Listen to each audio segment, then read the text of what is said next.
Ternyata sesederhana itu. Aku dulu pikir menjadi baik itu harus selalu tersedia, seperti tombol hijau yang tidak pernah boleh offline. Pesan jam 2 pagi dibalas, voice note 5 menit didengar, curhat 3 halaman dibaca sampai titik terakhir. Minta tambah sedikit, ya sudah, tidak apa-apa. Tambah sedikit lagi, ya sudah, sekalian saja. Aku pikir itu artinya tulus. Ternyata itulah cara paling cepat menguras diri sendiri. Lucunya, yang habis duluan bukan waktu, bukan uang, bukan kesempatan, tapi tenaga yang tidak terlihat. Tenaga untuk tersenyum, tenaga untuk sabar, tenaga untuk tidak merasa kesal saat orang yang dibantu malah lupa cara menghargai. Aku dulu pikir kalau aku berhenti sebentar saja, orang akan kecewa. Kalau aku bilang cukup, mereka akan pergi.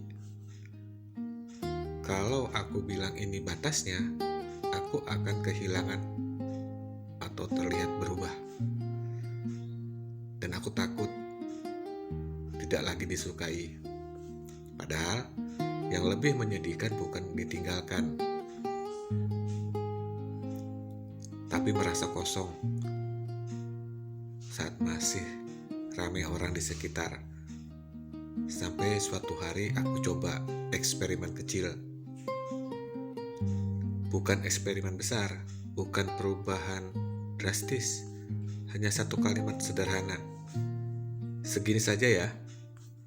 Aneh. Tidak ada petir, tidak ada drama, tidak ada dunia runtuh. Yang ada hanya sunyi sebentar, lalu semuanya berjalan seperti biasa.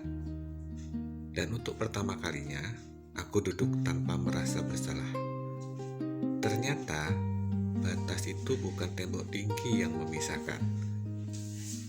Ia hanya garis tipis yang bilang, aku juga manusia. Batas bukan tanda kita berubah jadi jahat. Batas bukan bukti kita berhenti peduli. Batas itu cara kita tetap utuh. Karena memberi itu indah, tetapi memberi sambil hilang itu bukan pengorbanan. Itu perlahan-lahan menghapus diri sendiri. Sekarang aku tahu, baik itu bukan tentang selalu ada. Baik itu tentang hadir dengan utuh.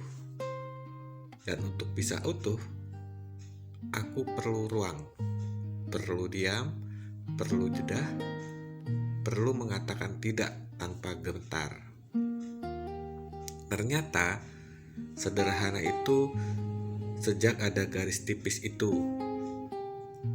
Aku justru lebih ringan, lebih tulus, lebih jernih, lebih tidak lelah pada manusia. Dan anehnya, orang-orang yang memang menghargai tetap tinggal.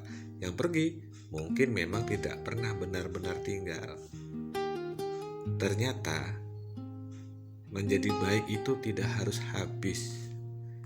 Cukup hadir, cukup jelas, cukup tahu kapan berhenti. Dan sejak hari itu, aku belajar satu hal kecil. Mengatakan cukup tidak membuatku berkurang. Ia justru mengembalikan aku kepada diriku sendiri.